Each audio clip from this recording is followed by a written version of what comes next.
Labas rytas visiems, sveikinuosi iš savo haremo. Oi, nuostabi lova, šiaip puikiai miegojau, tikrai neblogai. Tai va, atsikėliau irgi šiek tiek geresnės nuotaikos negu nuėjau, nes nuėjau tai tikrai labai blogos nuotaikos, turiu pasakyti. Nežinau, kažkaip pradžia šito antrojo minimo tikrai buvo labai sunkia ir ne fizinė prasme, o tokia psichologinė prasme. Kažkaip neįsivažiavau. Nu, bet va, šiandien atsibudau, už lango kaip ir atrodo gražesnė diena. Ne, ta prasme, saulės nėra, bet kaip Škotijai tai yra šiek tiek gražesnė diena. Tai dabar ką, pakuosiuosi ir bandysim judėti į kelią. Ir tikėsimės, kad tas kelias bus šiek tiek smagesnis.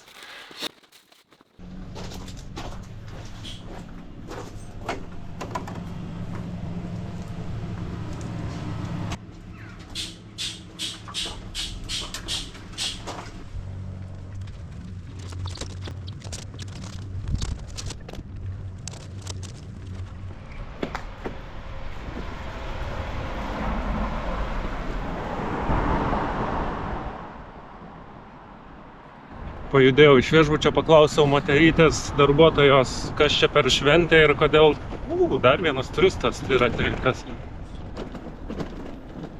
Tai žodžiu, čia yra kasmetinė šventė, savaitės trukmės šventė.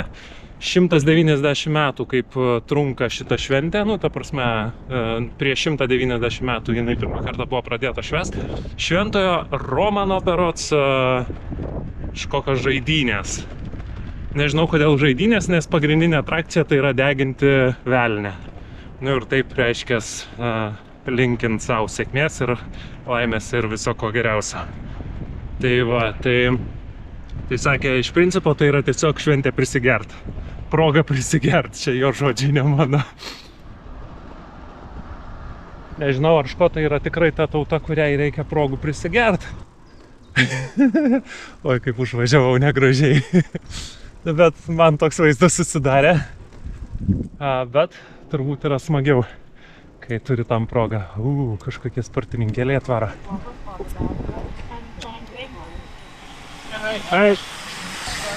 Kokie mašininiai guoliai. Dūzgia kaip bitutės.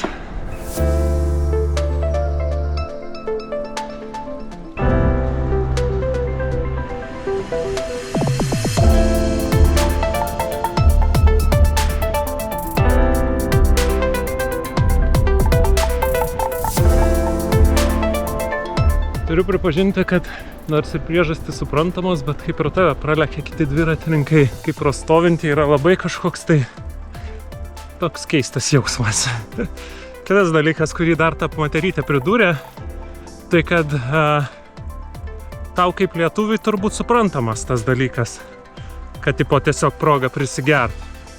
Ir aš truputėlį įsižeidžiau.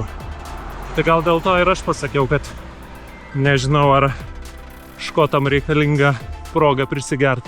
Aš šiai to nesakiau, aš į kamerą tik taip pasakiau. Anyway, šiandien atrodo bus gražesnė diena. Ir tikėkimės.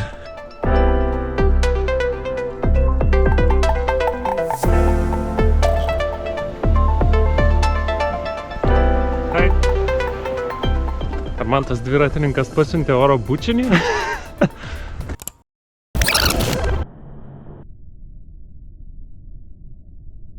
Gal ten jums. Skaitykime, kad jums.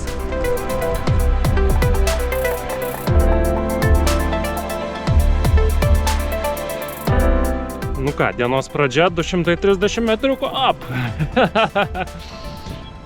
Tokia gera pradžia. Dar 3 kart tiek ir jau kilometras.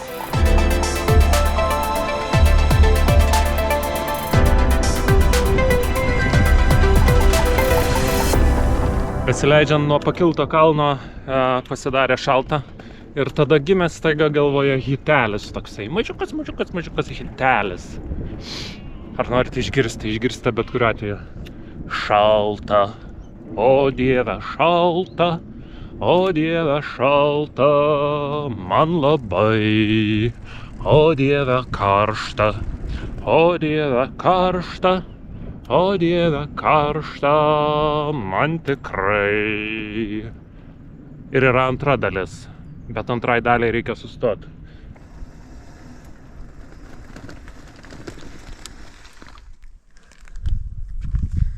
Šalta karšta, šalta karšta, šalta karšta, čia Škotija. Šalta karšta, šalta karšta, šalta karšta, čia Škotija.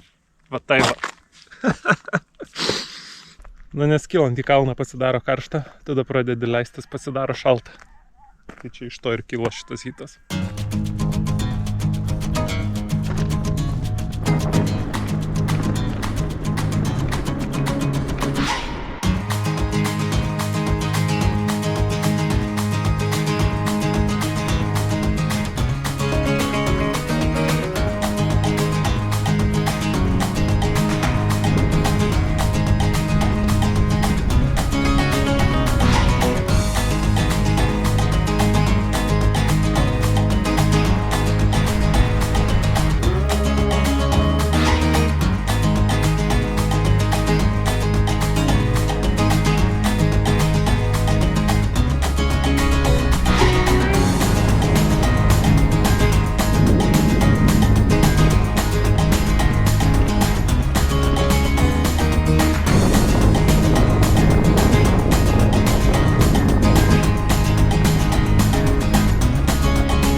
Miname su knysliuku.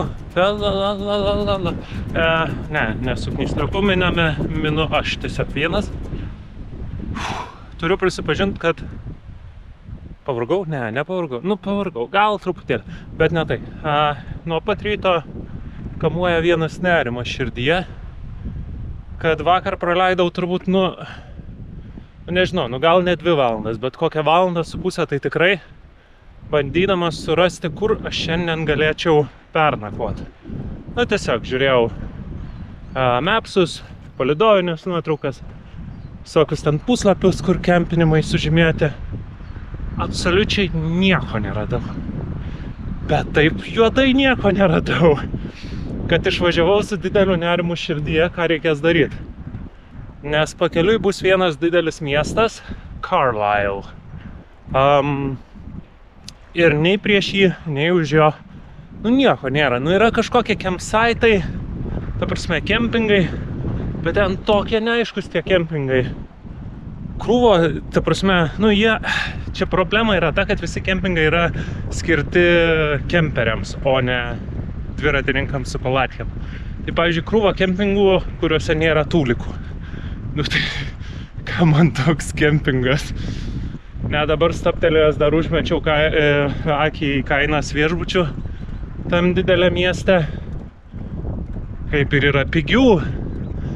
Bet blemba, 2 naktį iš eilės stot viešbutyje. Tada gal jau reikia atsiųsti palapinę namo. Palapinę, puodą, miegmaišį. Blemba, kaip atlengvėčiau. Jeigu galėčiau nusimesti visą kempinimo įrangą. Čia jau tikrai kokią 10 kilų, gal 10, įskaičiuojant maistą, ko gero, kad taip. Tai žodžiu, update'inau jus, kol nenusibodo mano šnekos, išjungiu.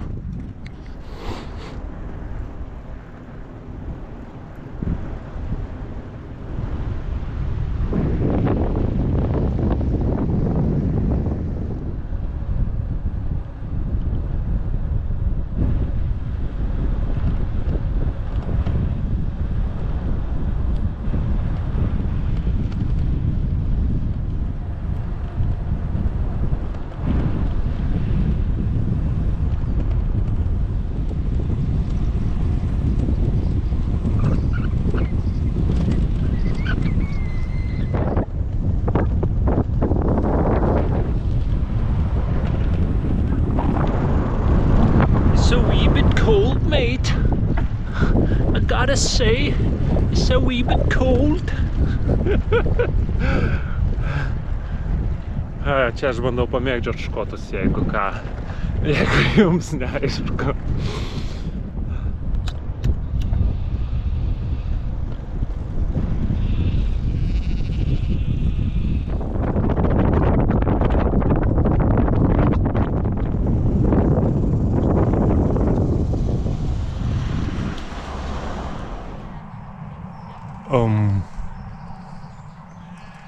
Kažkur tai ne ten patekau.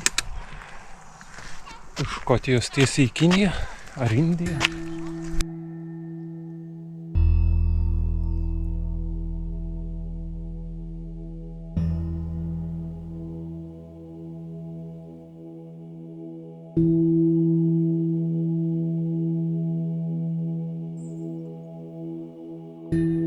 Nesu tikras, ar aš čia su savo dviratininko šortais galiu eiti, bet gal galiu. Rašė, kad kažkokios statulos vardan gėrio, ramybės, taikos ir visų kitų dalykų gražių.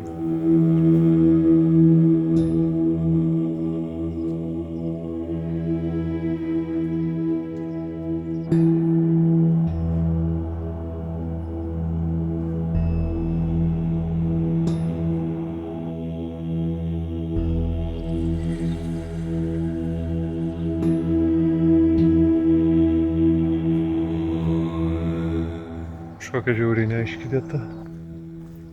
Nelabai suprantu, kur čia galima eiti, kur čia negalima. Gal čia visur galima. Bet iš viso, ta prasme, norėčiau kažkokio paaiškinimo, kur aš čia atsidūriau.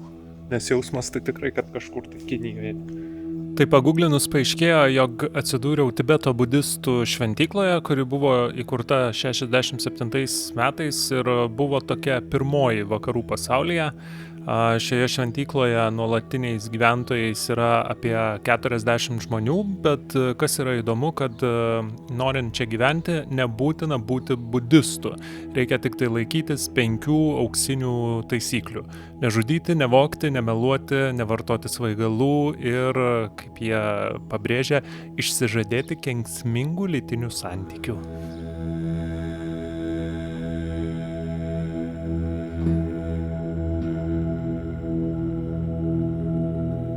Tibetiečių šventykla, tai nieko keisto, kad primena ir Indiją, ir Kiniją. Tai va, nu ja, bet žodžiu, bet žiauriai fainai. Žiauriai netikėtai, žiauriai fainai. Judame toliau. Gal dar ką nors rasim? Na, tokių vietų žavesys yra tas, kad tu visiškai to nesitiki.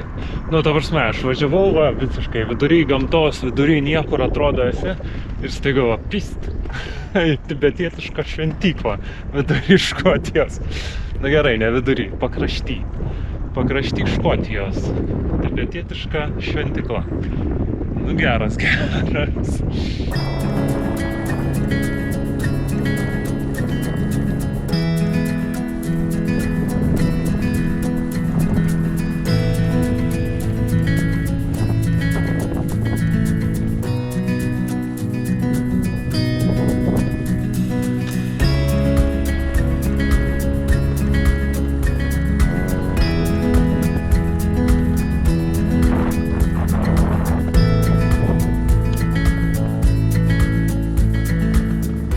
Pagalvokit, kad jeigu nesimato lietaus, tai ir nelyja.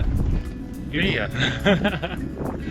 Jo, lynoja ir vat, visas asfaltas, tas drėgnas. Apskritai, nu, ta tokia bendra drėgmė. Tiesiog tarp pirštų jauti ją. Antra diena tokia, kur nelabai minti norisi, jeigu atvirai.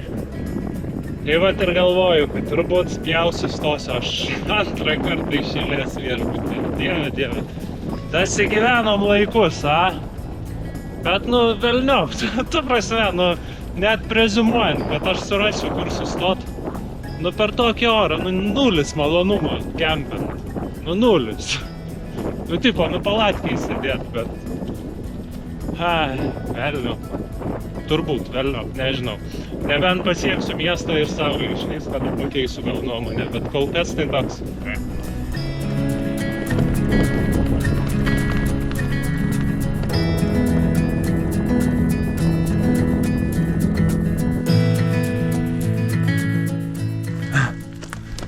Tik pašnekėjau apie viešbutį ir galvoju, o tai gal man čia sustoti tiesiog?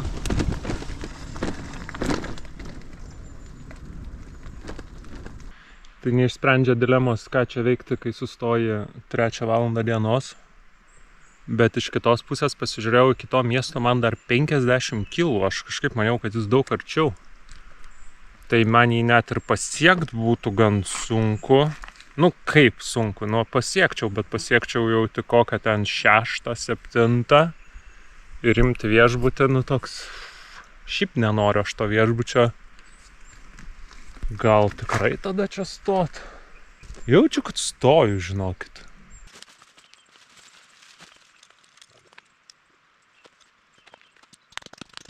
Rekordiškai ilgai stačiau palapinę, bet tik dėl to, kad visus kuoliukus reikėjo kalt.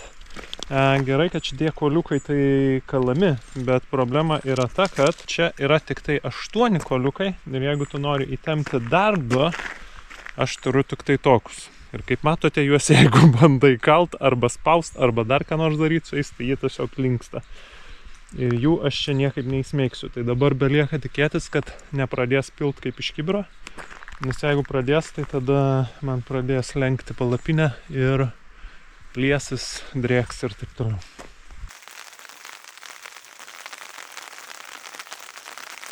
Grinai, kaip ir sakiau, sėdi, ant tavęs lyja ir tiesiog egzistuoja. Nu, bet iš kitos pusės nereikia už tai mokėti 100 eurų. Šiandien yra 2 diena, įskaičiuojant ir prieš tai buvusią dalį kelionės, kai neišleidau nė cento. Nė cento neišleidau.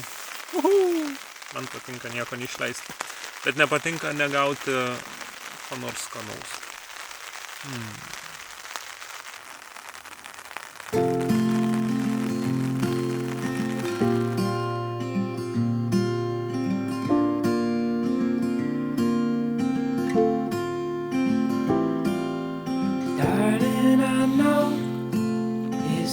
I'll follow across oceans and mountains unknown. I think back to when the night we first met. The cold air was pulling us close. Oh, oh, oh, it's a light that draws me in. Šiandieną mūsų patiekalas bus ryžiai su chicken curry. Tesco. Tesco de Tesco. Atrodo visai neblogai. Iš tikrųjų tai nėra visai. Man kažko tai trūksta. Kažkokio tokio ryškesnio skonio aš norėčiau. Kaip ir visame maiste Britanijoje. Realiai man visur čia trūksta skonio. Arba druskos, arba skonio, arba ir to ir to. Oi, ką tik padariau video klausimų atsakymus, tai šiek tiek nebeturiu nei jėgų kalbėti kažką daugiau, nei kažką daugiau daryti. Iš tikrųjų išsekino, nemaniau, kad ant tiek išsekins mane tie klausimai atsakymai. Net užkimau berods. Tai va, tai žodžiu. Tokia ta mūsų dienelė. Nu, gal ir visai smagu, kad aš čia sustojau, klausykit. Kažkaip galvojau, kad bus blogiau. Kaip ir nelyja. Kaip ir pasėdėt visai smagu po tuo atviru dangum. Tai visai smagu. Ir juo labiau, kad aš turiu blogą nuojautą, kad čia turbūt viena paskutiniųjų mūsų wild campinimo vietų. Nes viskas, aš rytoj išvažiuoju į Angliją, kur jau kempinti nebegalima. Ir kiek žinau, berods niekur nebegalima, gal Švedijoje bus galima kempinti. Tai realiai visa UK likusi dalis, Prancūzija, Belgija, Nyderlandai, Vokietija, Danija bus be wild campinimo, nu arba tokie, kur jau ten kažkur tai įlendi į krūmynus. Tai žiūrėsim. Žinau, kad Prancūzijoje, Belgijoje, Nyderlanduose yra labai daug kempingų, tai turbūt bandysiu daugiau juose stoti. Jo, kas nefaina, kad tuose kempinguose negali taip pasistatyti kamerą ir ten bendrauti su jumis. Nu, teoriškai gali, bet praktiškai aš jaučiu įtampą, jaučiuosi blogai tą darydamas, tai turbūt ir nedarysiu. Atleiskite man už tai, už mano tokius čiūdus. Tai va, tai jo, ką aš šneku, žodžiu, ačiū už jūsų dėmesį, pasimatysime tada rytoj. Visai nebloga diena gavosi, tikėjausi, kad rytoj jinai nebus blogesnė. It's your light that draws